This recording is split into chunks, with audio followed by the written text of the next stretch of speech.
जब पहली बार आया उस समय इनकी कंडीशन ये थी, मैंने उनके बाहर जाकर गाड़ी के अंदर इनको ब्लेसिंग दी थी मैंने। ऐसी दुआ लगी है कि नई जिंदगी बन गई।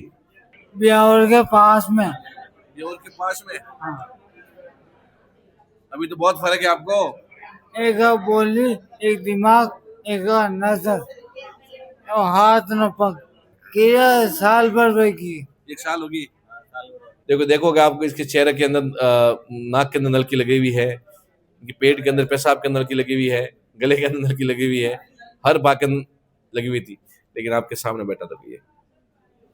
इसलिए कह रहा हूँ किसी को भी प्रॉब्लम है भाई तो घर से भी ब्लेसिंग ले आप लोग। हर शनिवार हर मंगलवार 2 दिन मेरी ब्लेसिंग लगती है। यूट्यूब पर मेरी क्लास लगती है, उस क्लास में जुड़िए आप लोग। क्या पता घर से आपको दुआ लग जाए और आप ठीक हो जाए। तो जो नंबर दे रहा हूँ उस नंबर पर व्हाट्सएप मैसेज कर देना, आपके पास लिंक आ जाएगा कैसे जुड़ना है। जो सीरियस पेशेंट है, जो आने में असमर्थ है, घर से उनको ब्लेसिंग दे मेरी। क्या पता घर से उनको फर्क पड़ना शुरू हो जाए, फिर उसके बाद आप लेकर आओ। पहले लाकर उनको परेशान मत करो। धन्यवाद।